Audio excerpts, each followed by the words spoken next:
everybody to the greatest show where I get to show up the greatest people and have way too much fun doing it. Today, my very special guest and friend, Marnie. See, now I almost forgot how to say the last name again. Marnie Barranco. Barranco. It's not that hard. I don't know why. Yes, thank you for being here. I'm so grateful. So the conversation that we wanted, yeah.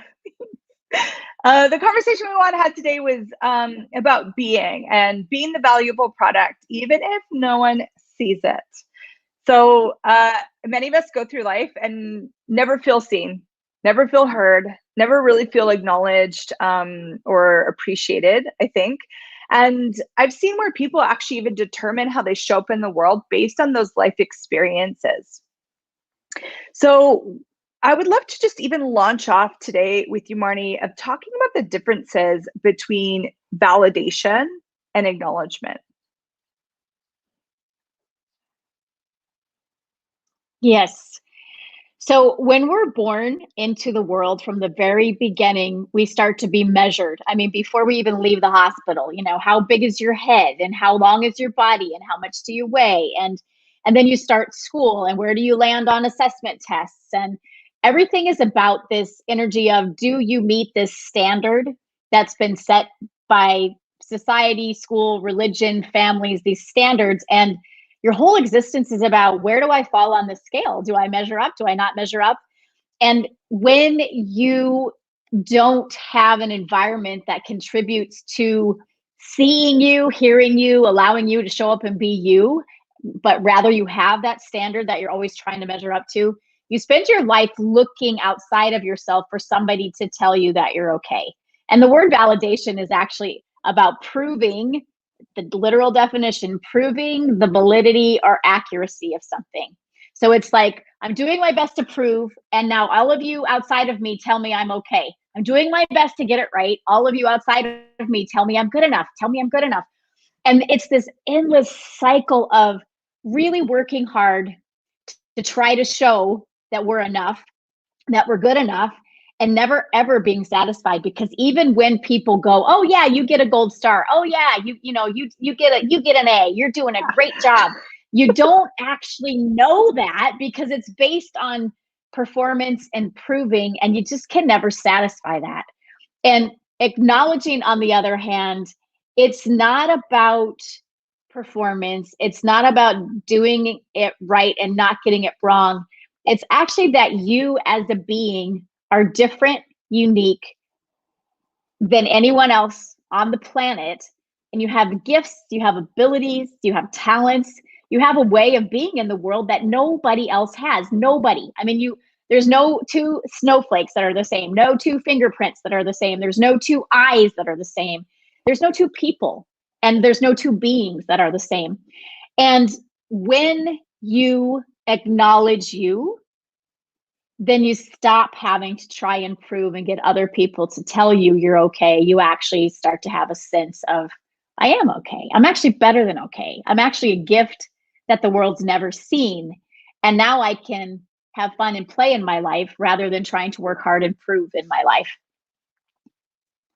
And I would just add to that, Cassy, if I could, because it's not something most of us are given. I mean, most people, most kids growing up, their parents were not acknowledged for their being, so they don't have the first clue how to do that or be that for their kids. So it's not something most of us are familiar with. So when you hear a conversation like this, you can be like, well, okay, cool, that sounds awesome. But where do you start? Like, where do you start to really get the sense of who you are and what is that acknowledging of your being? And for me, a first step is just to go, it's not actually about doing it right and not doing it wrong. It's not about having the right answers and not having all the wrong, whatever. It's not about what I do. It's actually about who I be. And that in itself can take a minute to really shift out of the doing into the, it's about who I be. But the other thing I love to do is just, go outside in nature, just be somewhere that's peaceful for you, somewhere, whether it's a stream or a mountain or whatever, and just be still in nature and get the sense of that, because that starts to give you clues to what being feels like, what being is like. And if you really want to be brave, you could even say, hey, universe, will you show me how you see me? And see what you become aware of with that. Oh, I love that so much. So it really seems like you're inviting people to be here, to ask these questions here, and to not be out here looking for the thing that's going to acknowledge you or validate you. Yeah. I mean, it's, I would say most of us, until we choose something different, go through life trying to see how other people see us, and then figuring out how to respond to that based on what it is they say to us, whether it's through words or just through what we perceive. So it's like, all right, how does this person see me? Okay, they think I'm nice. All right, so do I want them to think I'm nice? So should I try to be nice, or should I try to be mean? Because I don't really like them thinking I'm nice. Whatever it is, but instead of just being, it's like we try to navigate life by pinging off of people's judgments. They have this judgment of me, so I either try to support their judgment or I try to change their mind about it, rather than, hi, I'm here and this is me, and that's it. And if you like it, awesome. And if you don't, that's fine too, because I'm actually happy and having fun being me. And it's the switch. Being you. Go ahead.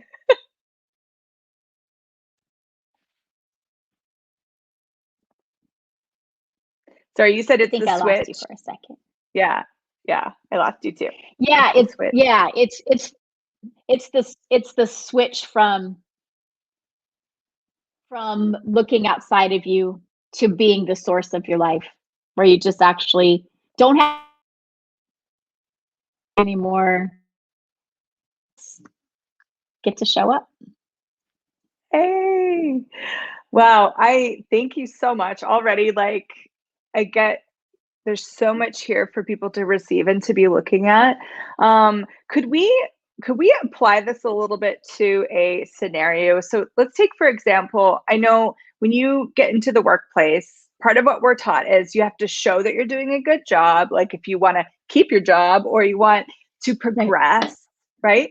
And so let's say you finally got to a place where you're starting to acknowledge what you be, and you get into a new job and you have this sense like you're changing things, you're being so much, but your superiors, they don't see it. So I see people where they go into the trap of like, well, I need to prove it, or I need to make something. What could you recommend for those people in these scenarios of something totally different? Well, I would say, yeah. Well, so the first thing is to always be asking questions. And one of my favorites I like to start with any kind of interaction with anybody on the planet is interesting point of view. And so, if I get the sense that somebody's not seeing my value and I think they should, then I go to myself, interesting point of view. I have that point of view. And I say it until I stop having the stickiness of it needs to be a certain way, or I think it should be a certain way. And what that does is when you get out of a point of view, they should see me, they don't see me, they're never going to see me, I don't know how to get them to see me, whatever those points of view are, when you do use the tool of interesting point of view and stop having those points of view, all of a sudden you become aware of things that you weren't aware of before. And I love this with parenting as well, because when you're trying to change something with your kids, some behavior you don't like or whatever the thing is, when you're really working to try to force something, they have to resist. And it's the same in the workplace. If you're working to try to force, recognize me, they have to resist. It's what we do. When someone's coming at you with force, it creates resistance. It's how things go. But when you stop the force, it's like in the tug of war, you drop your side of the rope. There's no more fight. There's no more force. There's no more tug. And then you sort of can look up and go, whoa, there's options here I didn't see before. There's a way of being here I didn't see before. I could do this in the workplace. I could do this with my child. And it's been there all along, but I couldn't see it because I was too busy locked in my point of view and trying to force a particular outcome. I love that. And even it was really, when you were talking, looking at the should, like they should And sometimes it's because we think if they don't do that, so if they don't validate you, don't recognize you or acknowledge you, then we have either a punishment attached to it, or you're going to miss a reward attached to it, which is just also a whole bunch of points of view. And what the whole validation system is based on, exactly what you just said right there. Yeah. And the other thing in the workplace is, if you need somebody to see you a certain way, are you being the source of your life, or have you decided they are the source of your life, or they have something that you can't get any other way except from them? Because if you decide that I must have this job and therefore I must convince this person and prove to them that I'm worth this, because I must be here because this provides my money, or this provides my satisfaction, or this is whatever, then you've turned over you and your creative power to someone else outside of you, and they are now in control. So I would also look at, am I being the source of my life, or have I decided someone else is being the source of my life? Someone else is greater than me. Wow, which goes back to your need for validation. So you feel greater because you put yourself in that. Wow, mic drop, all kinds of mic drops there. And I love how you brought up parenting, because you can apply that to parenting too, right? If you decide that this should be happening, there should be happening, or the school system that might not be working for your kid and it should be this way, then they have to. Wow. So a lot of this can create a lot of conflict, conscious or unconsciously, going on in your world. We have a little delay going on. Hopefully Marnie's going to come back. So while we're waiting for her. Oh, yay! Yay! So would you be willing to share? I know we're almost out of time here. This was a quickie, but is one, I would love to know, like, your personal experience. Was this just always easy for you? Was this something that you had a journey with, that you gained some tools and changed it? Or were you just kind of like, hey, I know I'm valuable, like I'm acknowledging myself? No, I was not. No, I was not. No, journey for sure, and a process. And I love to tell the story. I was in first grade, and my happy little self and my happy little point of view was, well, let me give you the story. So we had a spelling test every day and every Friday. Monday was the pre-word, and Monday was the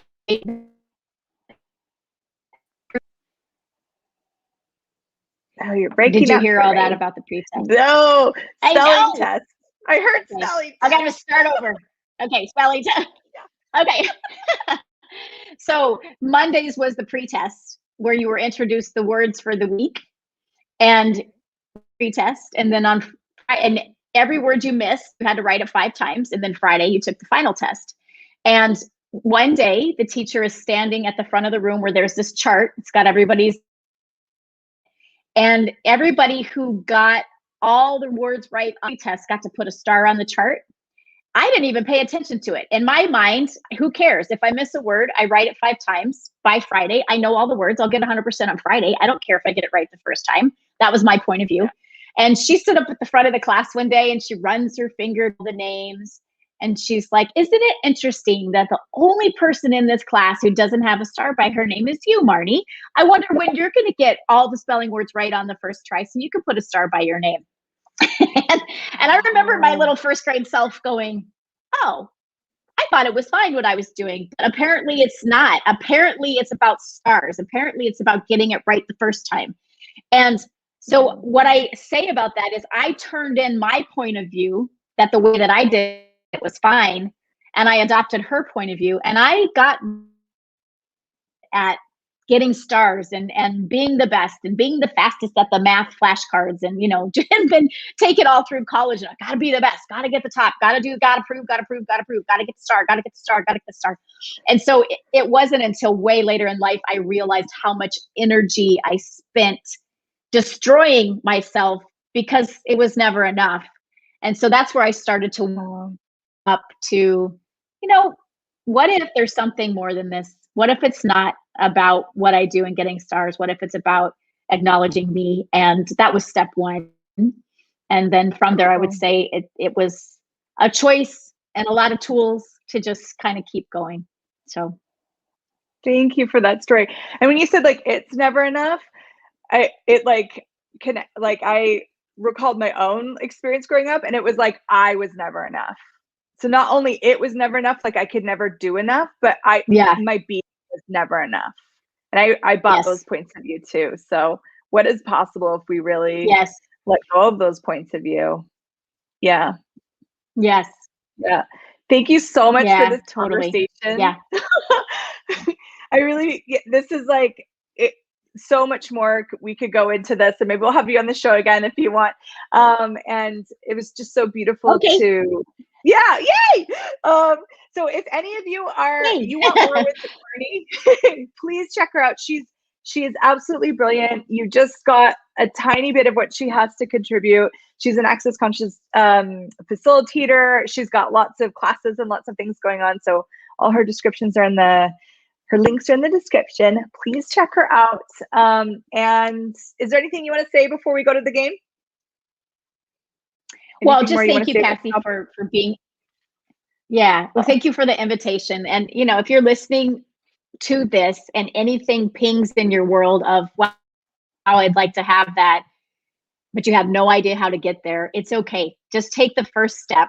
The first step just being, even if it's just, okay, what gift am I to the world that I've not yet considered? Even if you just take that and you ask that throughout the day, all day, several days, what might that open up in your world? Oh, I love that so much. Oh, that's beautiful. Okay, so in greatest show fashion, we're going to end the show with a game. The game is titled Would You Rather? I figured your kids probably have played this with you at some point. Yes, my son Aaron loves this game. Right, awesome. Yeah. So let's explain the game to everyone else. So we each have a list of questions, and we're gonna put a timer on it because that just makes it fun. So we have 2 minutes, and whoever answers the most questions win. We don't win anything really. It's just for fun. So Marnie, I will ask you because you're the guest, so you get to go first. So I'm gonna ask you your questions. Okay. Timer. Okay. Let's go. 2 minutes. And starting. Okay, so would you rather live one life that lasts 1,000 years or live 10 lives that last 100 years each? I'm going to go with one life 1,000 years, especially the momentum right now. Let's keep going. Yeah. Okay, I love that. Yeah. So would you rather go about your normal day completely naked or fall asleep for a year? Definitely naked. That would be interesting. It would be fun to see what happens. I love the questions my producer comes up with. Great. Mm-hmm. Would you rather make love with the lights off or the lights on? We're getting personal. I like on. I know. Yeah. People are going to know way too much about me now. No, they're going to love it. I'm kidding. Okay, so would you rather be able to stop time or fly? Fly. Yeah, cool. Definitely fly. Would you rather be a deep sea diver or an astronaut? Ooh, I think I'll go with astronaut, actually. Okay. Would you rather have a dragon or be a dragon? What was the first thing? I heard dragon, but I didn't hear the first. So have one, kind of like a pet, have a dragon, or be a dragon? Have one or be one. Ooh, that's a tough one. I think I would like to be a dragon. Yeah. Cool. The timer went. Okay. So it's your turn. You were messaged a set of questions, and then I'll put a timer on. You get to ask. Yes. I'll expose myself too. Are you? Okay, yeah, let's ready. do it. We're on a sex theme. I'm just going to warn you. First question. Here we go. Would you rather have amazing sex or amazing food? Sex. I was thinking, can it be sex with food? I mean, that could be fun. Anyway, not my questions. Would you rather have a race car or luxury car? We ran into late. Sorry. A something car or luxury car? Yes, a race car or luxury car. Luxury car. Yeah. Okay. Would you rather travel by private jet or private yacht? Jet. Okay. Would you rather be given a wild animal sanctuary or a horse sanctuary? Oh. Maybe wild animal, because I want to like hang out with like elephants and I want a horse too, but I don't need a sanctuary. Yeah, I'm going with wild animal. That's it. Maybe the wild animal horse can be the unicorns. You can have it all. Yes! Yeah. Would you rather have the ability to change your eye color to any eye color or your hair color to any hair color? Oh, I love that question. I want both. If I had to pick one, it would probably be hair. Yeah, it would probably be hair. Okay. Would you rather watch for 48 hours straight the Game of Thrones or for 48 hours straight watch the local news? Oh, timer just went, but I'm going to answer that one quick. It would not be the local news. Insert anything I knew this the one. Local news. I had a hunch about that. Yeah. Exactly. Yeah. Oh, that was so fun. I saw the best. You too. I saw the best cartoon, and it was this like old couple sitting in their rocking chairs, and he turns on the TV, and she says, "If we're gonna watch the news, I need to go get my glasses." So you see the chair empty, and then you see in the next shot, she's in the chair with 2 glasses of wine. That made me laugh. I love that. I know. It's awesome. Thank you. You're awesome. You're amazing. You're such a gift. And I didn't get to talk too much about this. I know we had a short time, but I just want to quickly say, Marnie, you have been an acknowledgement to people in the world in a way that I've actually never seen. And I wish we had had more time to talk about that, but thank you for being, because you be something with acknowledgement that is just, I really actually get it's changing the world. It's changed my world and a lot of people that we know. And thank you. Just thank you. I adore you. Oh, yeah. Thank you. Thank you for that, Cassy. Adore you too. Okay, everyone. We will see you next week on The Greatest Show. And we're definitely going to have Marnie back because this is way too short and we want to talk more with her. So bye, everyone. Have a great night. I look forward to it.